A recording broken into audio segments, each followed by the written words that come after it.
ମୋ ଦ୍ୱାରା ଆଉ ଏ ଭିଡ଼ିଓ ହେବନି, କାରଣ ମୋ ଦ୍ୱାରା ଏସବୁ ଜିନିଷ ସମ୍ଭବ ହିଁ ହେଉନି। ଦିନ ସାରା ଦିନ ଘର କାମ, ଛୁଆ କାମ, ସ୍ୱାମୀର କାମ, ମୋର କାମ, ଆହୁରି ଅନ୍ୟାନ୍ୟ ଜିନିଷ କାମ, ଆଉ ବହୁତ କିଛି ଜିନିଷ ଅଛି ଯାହାକି ଦେଖେଇ ହୁଏନି କ୍ୟାମେରାରେ। ସେସବୁ ଜିନିଷ ସାରିକି ଗୋଟେ ଭଲ ଭିଡ଼ିଓ ଆଣିବା ପାଇଁ ଯେତେ ଚେଷ୍ଟା ବି କରେ, ଆପଣମାନଙ୍କୁ ପସନ୍ଦ ହେଉନି ବୋଧେ, ସେଇଥିପାଇଁ ଲାଇକ୍ ବି ସବସ୍କ୍ରାଇବ୍ ବି ଆସୁନି, ସେଇଥିପାଇଁ ମନଟା ଜମାରୁ ବି ଭଲ ଲାଗୁନି।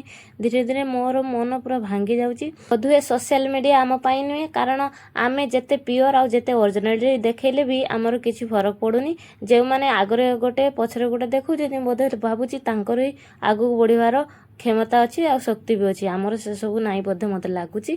ଆଉ ଯେତେ କହିଲେ କମେଣ୍ଟ କର, ସବସ୍କ୍ରାଇବ୍ କର, ଯାହା କଲେ କ'ଣ ହେଉଛି, ଗୋଟେ ବି କିଛି ଆସୁନି। ସେଇଥିପାଇଁ ମୁଁ ଭାବୁଛି ଭିଡ଼ିଓଟା ବନ୍ଦ କରିଦେମି। ଆପଣମାନେ ଯେଉଁ ଭିଡ଼ିଓ ଦେଖୁଛନ୍ତି ସେଇଥିରେ ଲାଇକ୍, କମେଣ୍ଟ, ସବସ୍କ୍ରାଇବ୍ ଯେ କରୁନାହାନ୍ତି, ଥରେ ସେ ଭିଡ଼ିଓ ଗୋଟେ ବନେଇକି ଦେଖିବେ, ବହୁତ କଷ୍ଟ ଲାଗେ। ହଁ ହେଇପାରେ ମୋତେ ସେ ଜିନିଷଟା କଷ୍ଟ ଲାଗୁଛି, ଆପଣମାନଙ୍କୁ ଲାଗି ନପାରେ, କିନ୍ତୁ ମୋ ଜାଣିବାରେ ବହୁତ କଷ୍ଟ।